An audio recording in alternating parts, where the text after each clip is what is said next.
Yeah, but like, you know, we living in a different day and time, you know what I mean? You know, back in the early 80s, you know what I mean? It was a whole different format going on. Yeah. You know what I mean? You know, people that was people for real. You know what I mean? It wasn't about no money. It was more about love, you know what I mean? It was love, understanding, and trust. You know, everybody had certain standards, certain morals. Everybody came from a good family background. You know what I mean? And these dudes out here today, they just basically like every man for themselves. You know what I mean? There's no love, and there's no love lost.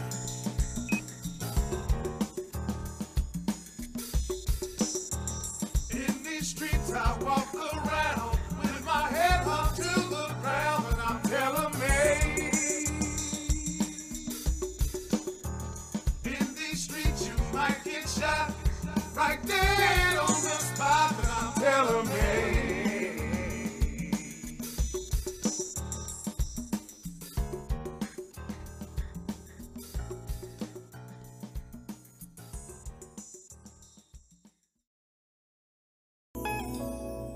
Leroy Bucky Davis Jr. was born at the height of the Black liberation movements in Philadelphia, Pennsylvania. Bucky's early upbringing and character was shaped by his mother, Erie Davis, positive Christian values, his father, Leroy Davis Sr., and the nurturing of a close-knit family of aunts, uncles, and cousins. His family was knit. Everything was family. It was nothing to come home and you get ready to go to bed and one of your cousins is there. Bucky, like most poor minority children in America, was born with promise, yet it was limited due to the historic structural inequalities, economical conditions, and unstable home environments. Then we were like transitional people. We wasn't so good that we couldn't get out of it, you know, go and interact with other people.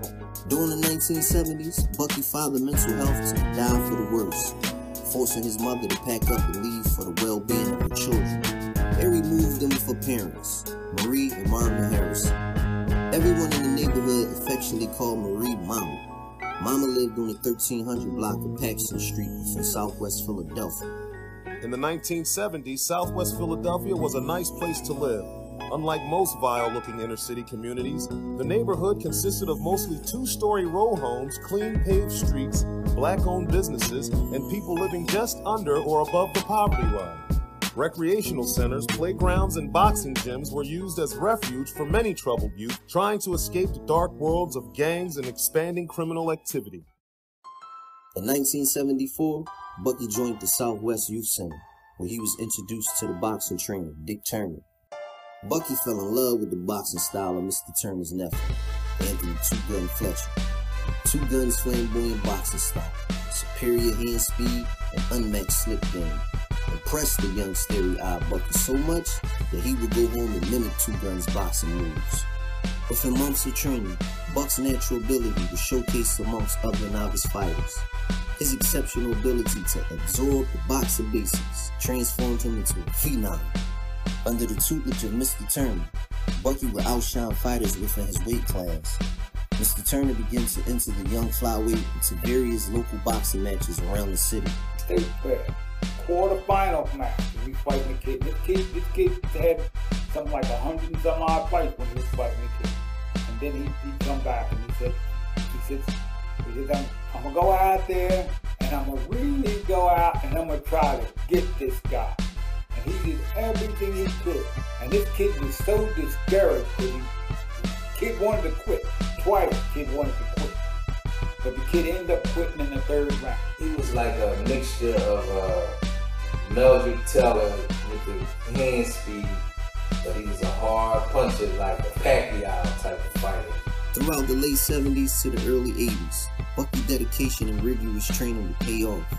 He would win multiple local tournaments, various Ohio State fairs, and multiple Junior Olympic championships. Bucky's national attention and accomplishments landed him on the 1985 United States boxing team, where he would go on to compete against Ireland's national boxing team at National Stadium in Dublin, Ireland. I remember when they called him, and he was like, "Look, I'm going away," you know what I mean, and they want me to come out for these trials, USA trials. And at the time, that's when Meldrick and Holyfield and all them was big.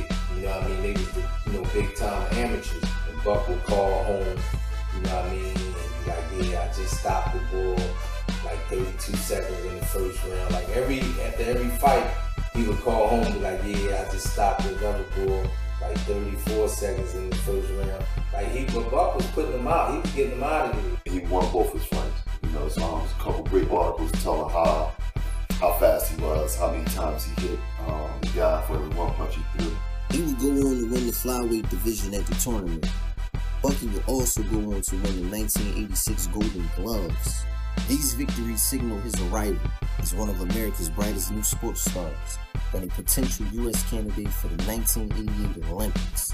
He didn't realize how good he was. I remember a lot of times, man, Mr. Turner and all them say, don't blow this gift. They'd always tell him because, I remember Buck had one foot in the street and 1 foot in the gym. So he had like dual lives. And Mr. Turner always used to tell him, you know what I mean, don't blow this gift that God gave you. His mother, Erie Davis, finally moved them into their own home. At 16, Bucky met his high school sweetheart, Dion. That same year, they had a son named Lamar. He also had another son named Quantel from an old girlfriend, with the added responsibilities of 2 sons. Bucky started hanging with some bad elements of the streets. In the hood and nationally, he was seen as a promised young kid, with a bright future in boxing, but in the underworld, he was just another desperate youngster, trying to make ends meet. Gambling, start making money that way. And then something happened that somebody couldn't pay him the money, and that's when he got introduced to drugs. Somebody paid him in drugs. When Buck started selling coke, he was hustling on 52nd and Chester with Outlaw, and then we'll go to Bartram. You know what I mean? He'd be out there, you know what I mean? I remember one time, Buck had these bullshit ass boots on. Like, Buck was the type of dude, he ain't give a fuck. As long as he get money, he had these crazy ass fucking boots on out Chester Avenue hustling. For the next several years, Bucky was quickly becoming well known for his gambling habit and addiction. His game of choice was pool, sharking, and craps. His nickname amongst the hustlers and gamblers was Lucky Bucky. He had certain people that can get money different ways. Like, Buck way of getting money, he would literally go corner to corner looking for crack games. And when people saw Buck coming to a crack game, I know how we felt when we seen him coming. You know, it was like this, we ain't gonna lose because he always would win. We went to a spot off of Marcus, and you had to pay a fee just to come through the door, house money. You know what I mean? You get a house $1 for every time you crapped out or whatever. Instead of that, you had to give the house just to walk through the door, $1,000 just to walk through the door. And before you could leave the house with your winnings, you had to give people a half an hour notice. Listen, I'm leaving in a half. I'm off these dices in a half. At first, he had over $100,000. And I was like, yo, man, let's go. It's time to leave. It's time to leave. He's like, nah, I got it. I said, Buck, let's go, man. It's time to leave. He was like, man, he gave us half an hour notice. And he went anywhere between $130,000 and $140,000. We left out with all this money. I mean, bags of money, man. Trash bags of money. And he was like, all right, let's count the money. So we start counting the money and this, that, and another. Like I said, anywhere between $130,000 and $140,000. And he told me, he said, Mel, you have all the ones and the fives. Again, Bucky seemed to come out smelling like roses, until one day inside a one-way in, one-way out illegal gambling spot. He got caught dropping crooks in a dice game against an old-time hustler and gangster. The old-timer felt disrespected and wanted to make an example out of Buck. Buck was stuck between a rock and a hard place until a mover and shaker in the drug game recognized Bucky as a young buck from his hood and intervened on his behalf. That mover and shaker was one of Junior Black Mafia's top lieutenants, Black Sam, Magic. Black Sam's influence saved Bucky's life that day, and from that day forward, Black Sam and Bucky formed an unbreakable bond. This bond introduced Buck to the JBM and a game that would transform his life forever. It was the biggest bust anywhere, anytime. 13 tons of cocaine from the jungles of Colombia, worth $1.2 billion in the streets of the United States. There's a new epidemic. Smokable cocaine, otherwise known as crack. It took me out of reality. You know, if I had a problem, I forgot about my problem. When crack came, it was really became a very serious problem because there was a lot of people who became addicted quickly to it. Broke down the family social structure. You know, the women during that particular time were doing things unimaginable. I mean, when we first were growing up, you know, they turned them from decent, loving and nurturing mothers, you know, to women that, you know, men would no longer respect anymore. I was sitting in the juvenile facility with J-Mo. Young niggas was leaving, coming back with pictures and Benzes and Mercedes and Lincolns. And I said, well, God damn, but you went cross country to get that money, but you had to jump over a bank counter? He said, no, I had a shift on the corner selling rocks. I said, nigga, you ain't had no fucking shift selling rocks on the corner to get you all that kind of shit. He was like, no, that's what it's hitting for right now. Man, they had a stove flamed up, big ass fucking pots, cooking up shit, you know what I mean? You got niggas in, it was like a 3-bedroom house. You got niggas in every room bagging up shit, like plates upon plates, and had so much coke, man, you know, you could easily slide it, you know what I mean? 6-7 ounces off the table, bag up some shit and push it. Sections of Philadelphia, for example, like up in the Huntington Park area, where one drug dealer said it was like ants, you know, selling and buying. What is known about the JBM origins, according to the court documents, statements, and informant accounts, is that the Junior Black Mafia was started around early 1986 in Southwest and West Philly. There were two brothers, Hayward and James Cole, who were supplying certain groups with cocaine. They started to focus on getting together groups of people. There was no leadership amongst the young motherfuckers from 16 to about 30. You had a whole gap of old heads that got washed away. So it was like, you know, according to the Daily News, this is why these niggas came together, man, so that way they could have organized structure for if a nigga was gonna go the wrong way, at least he would be taken care of. He didn't have to be alone. These young guys decided that they were going to take over the drug business in the city. They were going to supply cocaine to all these little drug gangs out on the corners. The unquestionable leaders of the JBM were James Cole and Aaron Jones from various parts of the city, were lieutenants, squad bosses, bodyguards who protected the JBM bosses and did their part-time enforcement assignments. Enforcers whose jobs were to shut down rival drug dealers' operations and do JBM hits. Associates who got drugs on consignment from the JBM and operated their own network independently, and carriers who transported their drugs. Mostly all JBM members were young black men in their late teens to mid-20s. The JBM's drug profit afforded the JBM members to live an extravagant lifestyle that had women flocking to them as if they were celebrities. That midnight was popping, man. All the shows was there. LL Cool J was the young boy coming down there, Public Enemy. Anyway, that midnight closed. They opened up a bigger one on Spring Garden Street. Opening night, Salt and Pepper down there. Everybody down there. 3,000 people down there on Spring Garden Street. And we hear about all these dudes coming down there in these convertible Saabs, parked all lined up with each other. There was a story that it was all them. They used to buy their cars, their Volvos, their BMs, Benzes, whatever, and they put on the front license plate joint. They have different sayings. You know what I mean? Buck was one of the first people I seen on the front of his joint. He had it serving them well. It was so much money to the ones wouldn't even count. If it was dollar bills, he'd give it to you. He'd take that money. Jay give you dollar bills. He had a trash bag full of dollar bills. So it's like this. Go to the mall. You know, we used to do shit like this. You go down there to fucking downtown. You had the stores and shit down there. You know what I mean? City Blue and all them joints. You go down there. Yo, Buck said I could come down here and get some shit. Alright, man, give me 2 sweatsuits, a couple pair of kicks, this, that, and the third. Yeah, Buck said put on his tag. He told me to come down. You know what I mean? Alright. Maybe trying to call, page them down. They can't get their contact. They gonna give it to you anyway.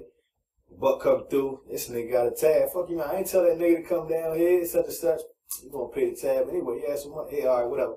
What's my tab? Clear it up. Everybody got shit on his name. He brought me a Gucci rain jacket, brought me some sneaks and all that.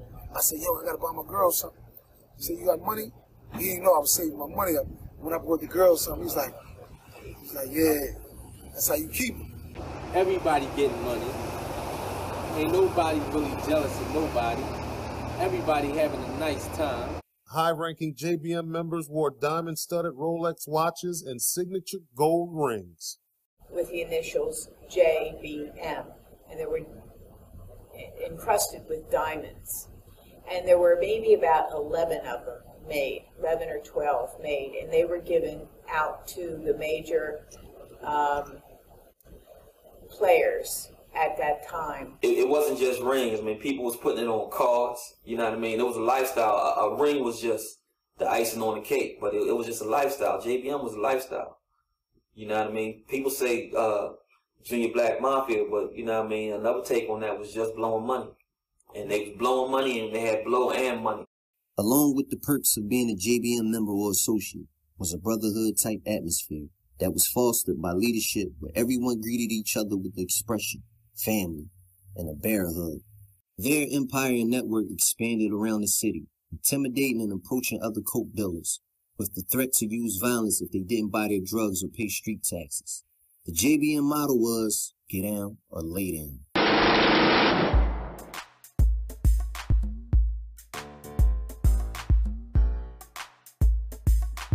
Unfortunately, it's people who can bear witness to that.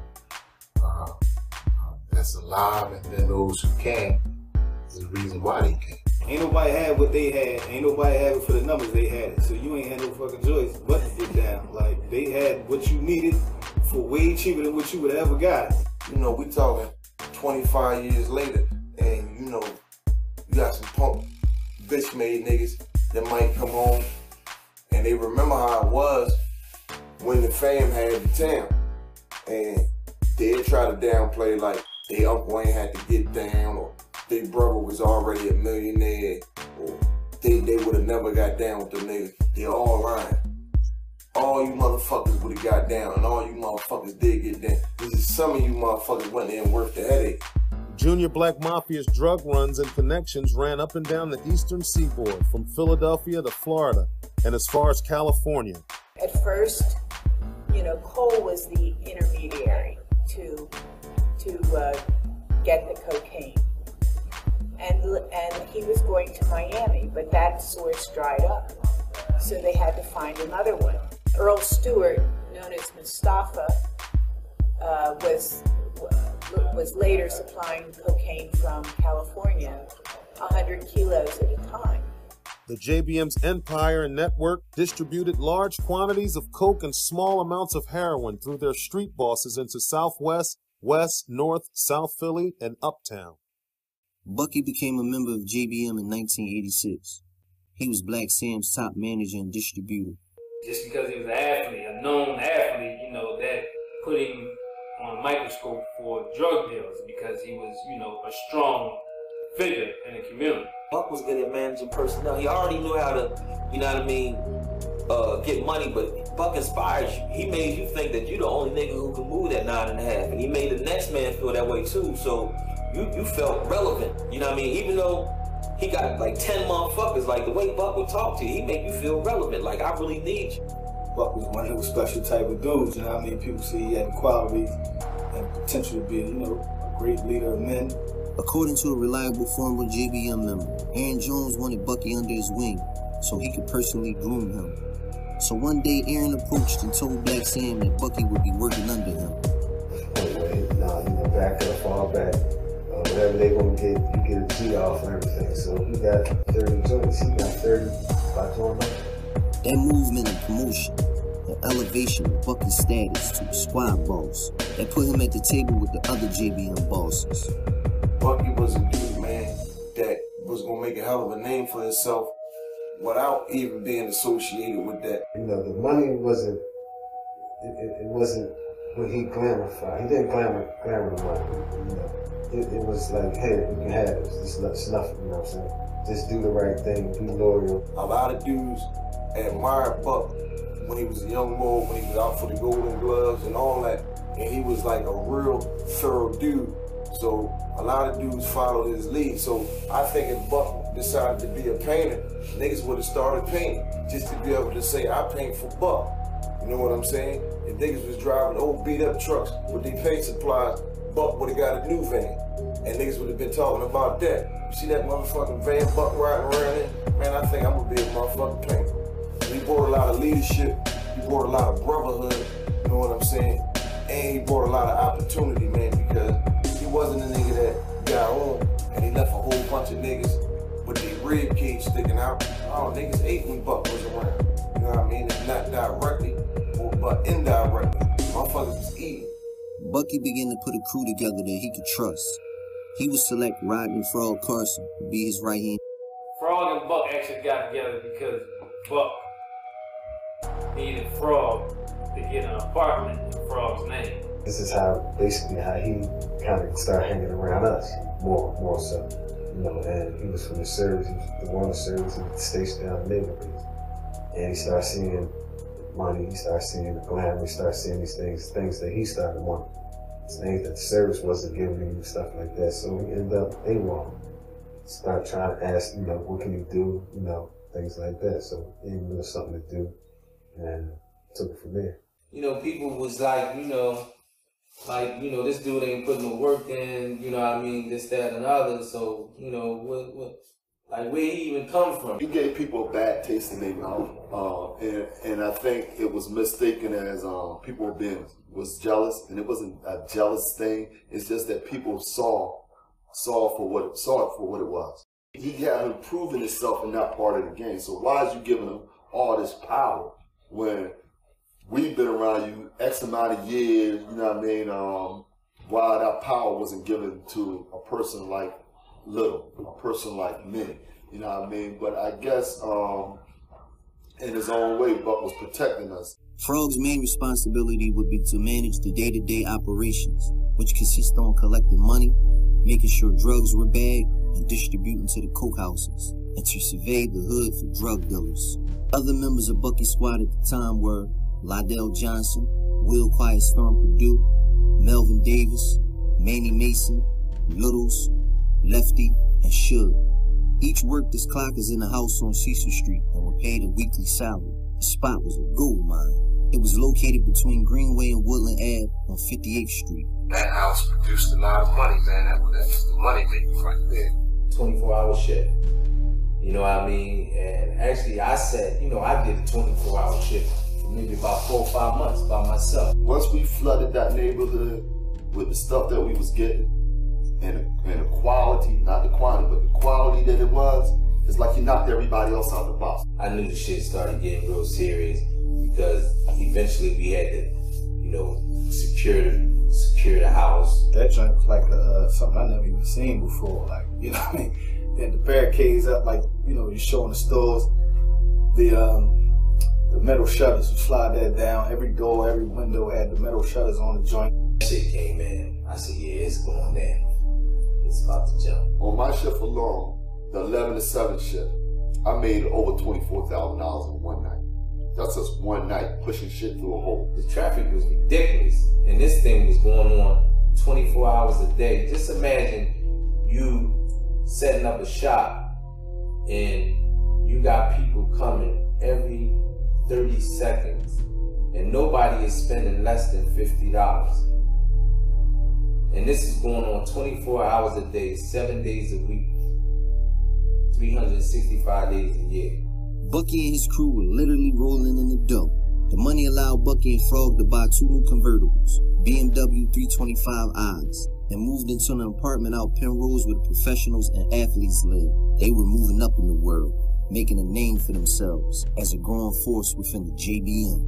That nigga made the name Leroy a fly name in the hood. 86, he probably was the man then. He probably was, booming. He had it up tight. Up the Southwest, that was him. You know what I mean? Hell, I ain't gonna sugarcoat it. Yeah, it didn't go through B, it ain't go through. At the height of his career, they were, I would roughly say, because a lot of his numbers were pulling in hundreds and hundreds of thousands of dollars, I would say millions. He was bringing in about, I'd say he was in that club. He was in that millionaire club, so they was bringing in, I was in the height, millions of dollars every month. It wasn't only black people coming to Cecil Street, huh? I mean, you had white people, doctors, lawyers. You had motherfuckers getting you in their cars. You can hold my car. I mean, I'm fucking 19 years old. 19, 20 years old, driving a doctor's Jaguar in Atlantic City. Infuriated local law enforcement and the drug task force began to bear down with the full weight of the law on Bucky's money-making operation. Bucky needed a solution. The solution would have to be expansion, meaning violence and stepping on the toes of other rival drug dealers. A part of the game, Bucky had to confront to prove his worth and solidify his position as an elite JBM member.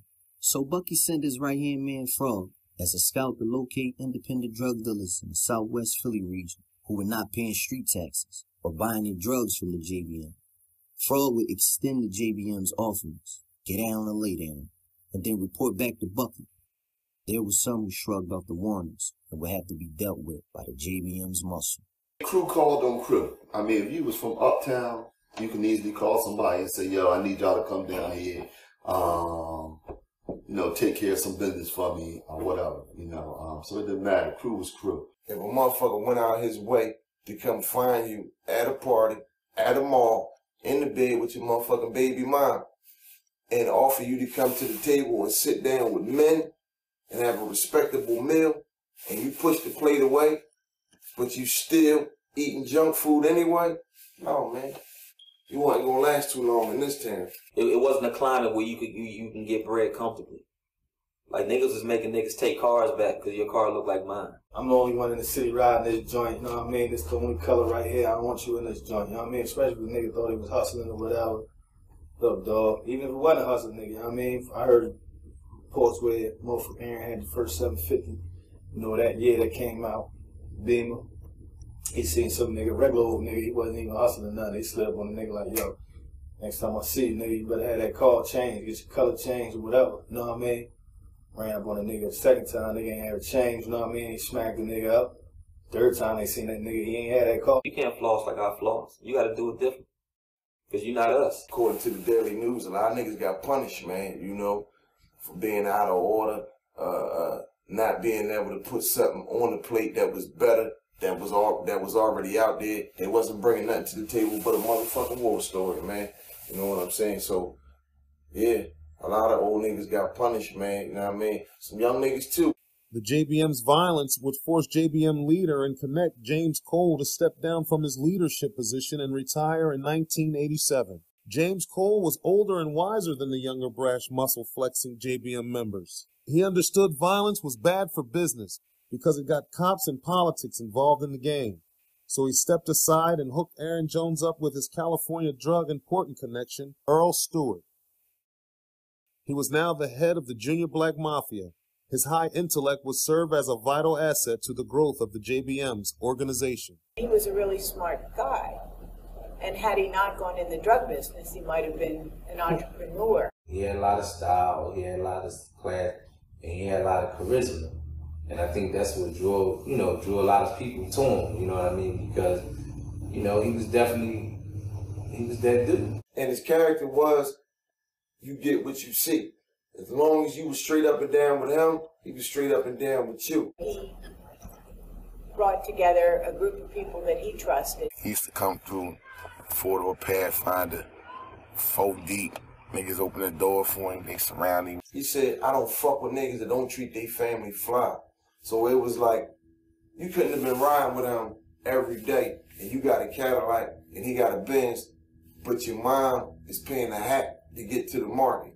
No, man, he'll stop fucking with you behind some shit like that. Under the absolute reign of Aaron Jones, the JBM grew into an enormous multi-million-dollar enterprise, from the sale of 150 to 200 kilograms of cocaine a week. By the end of 1987, the JBM's violent and dominant hand extended into every section of the city. Other newly recruited high-ranking members, major distributors, and wholesale buyers were Brian Thornton, a.k.a. Moochie, who ran the Richard Allen Projects. Kevin Bowman, North Philly, Reginald Reeves, and Larry Brown had various regions in West Philly, and Mark Casey operated all over Uptown. And then they went down Richard Allen and made a deal with Sam and Moochie, infamous. And then when they had Sam, Moochie, and Kev, that really gave them a strong hold on North Philadelphia. For the young nigga that was in the hood, they had to go through the fam. Motherfuckers said, yo, this is us, we got this block now, y'all got the road. That's how it went down. Southwest put in all the work. Like, niggas will tell you, like, Southwest had them motherfucking goons. Man, the goons is in Southwest. Don't get me wrong, I ain't disrespecting nobody else, taking nothing from nobody else, but the goons is in Southwest. Real fucking rap. And anybody who's around at that time will tell you who's putting that work in. Motherfuckers knew, yo, get the fuck out their way, they coming through. However, Bucky's crew fueled the engine of the JBM's multi-million-dollar machine. Everybody wanted to join the team, you know, the Donald Trump team. Everybody wanted to get on that good shit, lollipop. So, of course, everything started, you know, once you have one direction, things going in one direction, it turns and goes, leave that direction and go to another direction. And the direction that everybody was coming to was the direction that we was in. When he was eating, the family was eating. We talking down to cousins and everything. Like, Buck got a real big extended family. And the thing about it, when Buck ate, everybody ate. You can't find many people that's going to say bad things about Buck. You know what I'm saying? Just maybe a hater here or there, you know? But for the most part, everybody loves Buck. Southwest, South Philly, North. His name is Rainy, you know, the Little Bucky. You know, maybe even went Little Bucky box, Little Bucky getting it. Whole hilltop hustling gang was up on 52nd and Gerard. They had a video at this hair salon. Now, they just cool seeing them all out there, and people was out there to see cool seeing them, right? But Buck come around here and go in the hair salon. It seemed like the whole crowd, the whole situation, when you go, they just stopped. It wasn't about cool seeing no more. It was about, yo, they go to ball. They go to ball. Lucky Bucky. Well, he had more like a flamboyant style. Like, he liked to wear, you know, slacks, shoes. Looks like a dressy type of guy. You know, his pants be running $1,000, his sweaters $500, you know, that type of stuff. He liked to blade, you know, the jewelry. He just liked that look that made him stand out. And a lot of guys, when they see him with those type of things, you know, they'll start dressing in those like manners. Like, for instance, that's, you know, yeah, the first time I started dressing differently outside what everybody else was dressing. Like, you know, we had the boys and I went shopping with him. You know, and I wasted about like $10,000 down there. Those same type of clothes. Hell of a dressing, you know what I mean? Had the best jewelry, not too out of pocket, not no clown shit, but some high-end shit. We was the first cats rocking gator boots, you know what I'm saying? Southwest ain't know nothing about no gator boots. We was popping gator boots back in 87, 88. Yeah. I don't think he had a ring that was under 15,000. Yeah, his shit was on tilt. However, some of the JBM members perceived Bucky's squad as soft pretty boys due to their glamorous lifestyles, jewelry, and extravagant clothing. That's just it, because that was that perception. And you always want to work against what the perception is. Like, them niggas pretty, you know what I mean? And they the niggas that'll put that work in, man. Like, niggas taking niggas' heads off, man. Like, real rap, taking your head off in Gucci. We look good. I mean, we can't help, you know what I mean? We came up before that looking good. I think the Southwest crew had the most women. Like, the women flocked to the Southwest crew. Because we was the flyest niggas in the city. You know what I'm saying? No hands down. You know what I mean? They had to try to get up to our level. You know what I'm saying? We was the shit. It was just those new jacks, like people he brought in. Like, as time went on, you know, everybody want to belong to something. It was those new jacks that he started dealing with. The Southwest faction was basically considered like a faction of, you know, just handsome guys, you know, dressed pretty nice. They looked at them more so like pretty boys. You know, so it was like basically like a love-hate relationship, basically. You know what I mean? I mean, it was a respect factor to a degree, but it still was like a lot of envy from other factions, especially from around the city. Cats envy Buck, you know what I'm saying? They just envy Buck, you know. People wait, you know what I'm saying, wait for Buck to pull up and get out of his car just to see what he got on that day. I don't give a fuck if you got on a pair of Adidas and they got on Converse. They mad because you got the Adidas on. Or they mad because you got Gucci sneakers on. Or they mad for some reason. Whenever people are jealous of you and envy of you, they're gonna always target you. Well, Mel, you just gave them all the shit they was mad at us about. Everything. Yeah. However, the truth about why some members didn't like Bucky was jealousy, triggered by his growing popularity. Bucky was well known due to boxing. He formed strong bonds with important people that in turn gave him access to the world known by only stars. We had the stories, and they went over there to the fight. They showed Sugar Ray Leonard and, you know what I mean, Don King and all them niggas. They got the photos to show this shit. This ain't no fake shit. And one of my memorable photos of Buck is he chilling, sitting next to Don King, and Don King looking at his chain, admiring his shit. You know what I mean? And he's a young boy. He probably, what, how old was he about then? Fucking 19 years old. You got Don King looking at his jury like, God damn. NWA came through. Yeah. And Eazy-E had to be, Eazy-E about 4'11". He wasn't taller than Buck, and Buck was 5 feet. And I'm just looking at these guys and how Buck communicated with them and how they took to him. I mean, a lot of people took well to him. It wasn't like, he just knew how to communicate with people where they felt comfortable around him. Right. You know what I mean? And I mean, from Eazy-E to Gerald Levert, Mike Tyson, Bobby Brown, you know what I mean? I mean, people just took well to him, and that just showed the character of Bobby, man, that he wasn't a bad dude.